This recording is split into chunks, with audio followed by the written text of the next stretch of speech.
inside a large metal building which has been converted. It used to be an airplane machine parts warehouse building, and it was converted into a storage facility. It's called Antelope Valley Storage. And this particular building is full of closets where people store their goods. It's very boring. It's like walking to the owner felt like, why don't we make it a more attractive place for people to come? So we painted 12 paintings right now on the wall. So we're getting ready to paint a giant 5-foot by 10-foot painting that will be of the Mammoth Mountains. It's really unusual to do something like this at this kind of a facility. You can go around this city and see lots of storage places. None of them have done anything like this. This is just a whole new approach.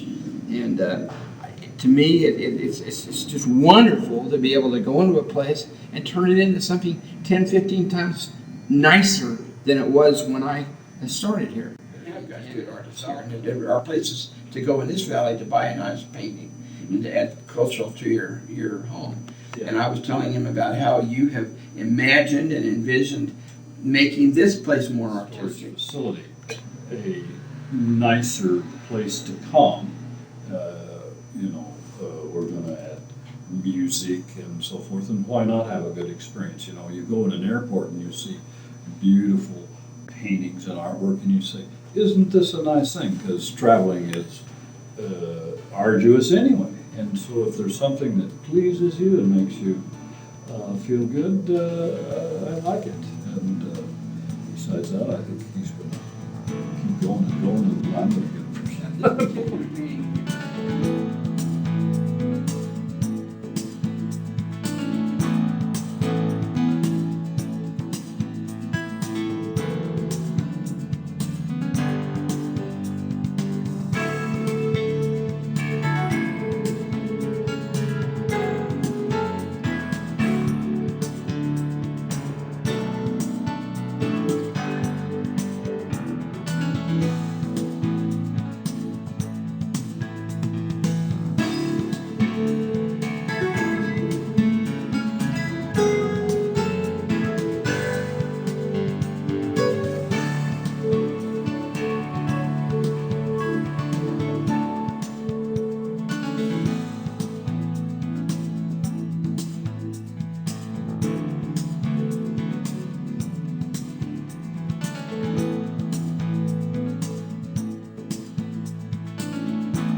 When I was just a little kid, like you probably would have been first grade or second grade or something, looking at a painting, a piece of art in one of the school books, and I was curious about what medium they used. You could tell it wasn't done with crayons or anything that I knew anything about as a kid, and I asked my dad, what they had painted that with, and he said it looked like it was probably an oil painting. Well, I knew what oil was. It's something you put in cars. It really encouraged me, especially my dad. He was a bit of an artist. He was a cartoonist, and he liked to illustrate and draw things, but he never made a living at it. My mother, she always known for saying she couldn't draw a stick. She didn't have any art skill at all. But they encouraged me to be an artist, even to the point that my dad used to pay me money just to trace something. He'd say, "Well, here, you trace this, and I'll give you a nickel or whatever." So he was encouraging me, but it didn't take very long until I didn't need any encouragement from anybody. That I liked it, But I think about it sometimes. I'd love to be a songwriter or a musician. It'd be fun to be Elvis Presley, but you know what? He won't be remembered as long as Da Vinci or Michelangelo or Monet or any of those guys, because those people that laid down their paintings, or painted a painting that lasted for hundreds of years, go clear into new cultures. And to me, it's the most lasting type of way to leave something behind that you can do. Except maybe I don't consider that I'm all that talented. When I look at the great masters, and I look at even the contemporary artists that are very successful and do great work, I feel like they were given more talent than I was given. But on the other hand, I don't think that I would be able to paint. Number one, if God hadn't given me eyes, if He hadn't given me hands, if He hadn't given me the ability to discern colors. And I think there's a basic skill that you're born with that was a gift from God, and I really do. I think when I pray very often, I thank Him for the skill that I have to paint.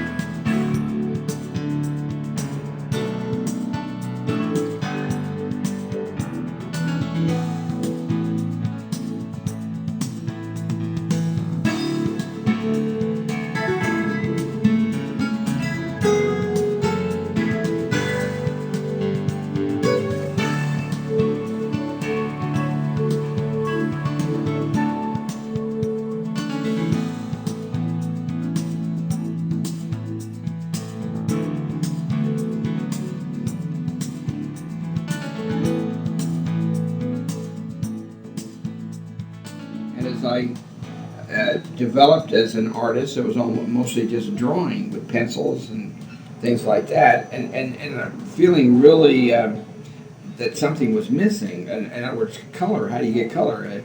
Crayons weren't very satisfying, and so I started wanting an oil painting set, not even really understanding what they were or how you would do it.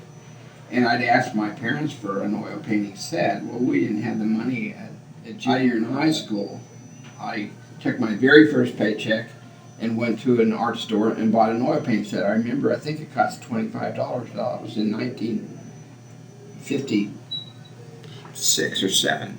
So that was a long time ago. I bought my own oil painting set and started oil painting right away. And I was so excited. My first painting was of our television set. I couldn't find anything else to paint, but I started studying it in school, at high school, and then started painting. I sold my first painting a year or so after I bought my first set to a doctor's wife, the Tetons, and I've been painting pretty solid ever since then. Like this painting I'm working on right now. I know someday somebody's going to have this in their home, and when they die, hopefully it'll go to one of their kids, and this painting would hopefully be around for a long time, and it'll have my name on the bottom, and that means there's a little bit of me left behind, That's kind of how I feel about art. When I die, and I hope somebody at my funeral says that, one of the things Laurie did was try to brighten the corner of the world wherever he was at.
I did study it at college some. Mostly I've learned on my own, and a lot from the Walter Foster art series, which I have practically every one they've ever made on oil painting. The first painting I sold and made a significant amount of money on was of a man's truck with a big bulldozer on the back of it, and it was a good painting. And it was set out in the desert, and it was a 2-foot by 4-foot painting. And there was nothing tried about that. I painted the Raptor jet for a guy that works at Lockheed, and I painted people's houses where they used to live, and they have to be pretty specific. Most of my paintings are in a style similar to what you see here. It's what I kind of refer to as impressionistic realism. There's a lot of different subject matter, and it's just outside of Phoenix, and I've been to Phoenix, and I didn't see these, but I know they're there. You'd have to drive out of the city, I guess, to see them. This is 2 separate paintings, panel paintings, just for the effect, to show that it can be done that way. It's pretty simple, but makes a nice painting. Of all the 12 paintings, this might be one of my most favorite. I painted this painting a number of times in different sizes, but this one just kind of turned out in a special way. This tree is glowing a little bit more than I intended it for it to, and I like it. These are, it's an interesting play of dark, shadowy trees with some bright trees in front, and the river is flowing through, and then it has the snow-capped mountain. It's just a kind of a pleasant painting. I like it. It kind of jumps for me. It just snaps out.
Somewhat reminiscent of Robert Wood's style. I think real early in my life, studied Robert Wood. He was very, very popular artist when I was just learning how to paint. And Richard, the owner of this facility, used to know Robert Wood when he was younger, and so I painted one kind of like Robert Wood, just for him. I call them signature paintings in mine. Like the first time I ever sold this painting, it was 2 feet by 4 feet, so it's a little bit bigger than this.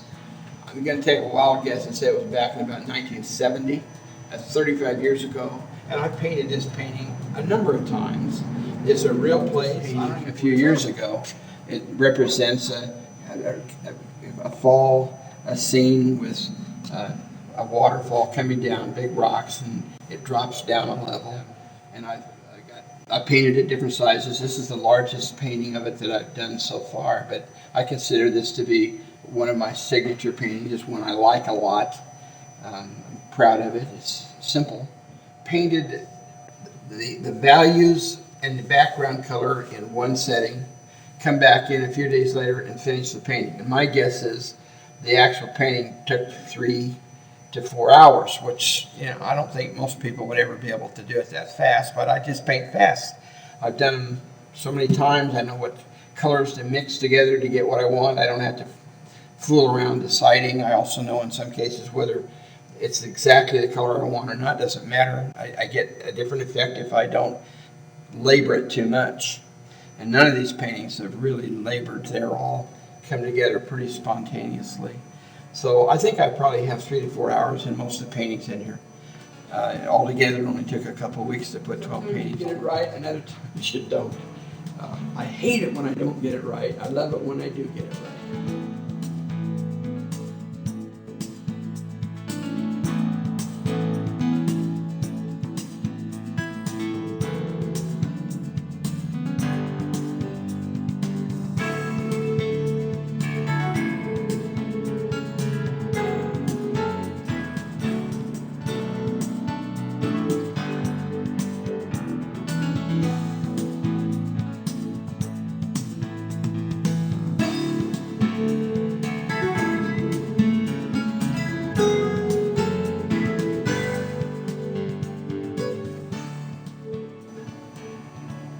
Getting ready to paint a large painting here. This painting is going to be 5 feet by 10 feet. It's of the Bishop area.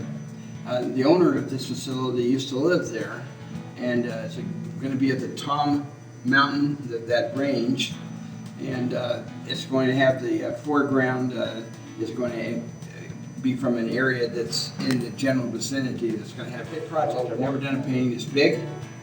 And it's going to take, I'm sure, a month or so to get this thing done. I'm just now starting on it.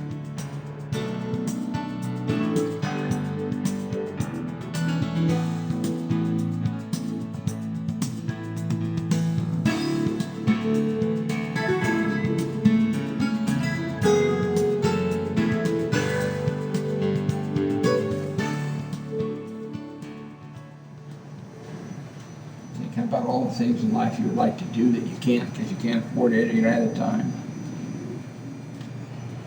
Things that you've done in your life, thinking about your kids, thinking about your wife, thinking about old girlfriends, thinking about places you've gone to, trying to figure out how to get the feeling that you're trying to get in the painting, you know. Someday in the next world, God will say to me, "Oh, did you know that you painted 6,000 paintings?" It wasn't that many, but I painted a lot of paintings and sold a lot of paintings, and I've still got a lot of paintings. And you learn little things as you go, you know. Every now and I don't know whether it was an artist friend of mine or maybe some art class I took where I first heard the word "happy accident," you know, as in the art. A process, every now and then you have an accident, and it's a good one, and it's something that you can repeat later on other paintings, and as long as it's a good one, then it becomes part of your technique at some point in time.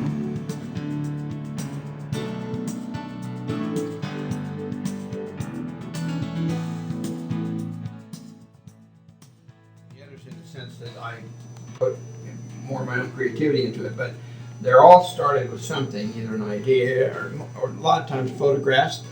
Photographs I've taken myself. I've got several of them in the Monterey area, the paintings that I went out and took the photos outside of Phoenix. They're famous spots. I don't hesitate to paint things that are recognizable, but I'm mostly always looking for something that's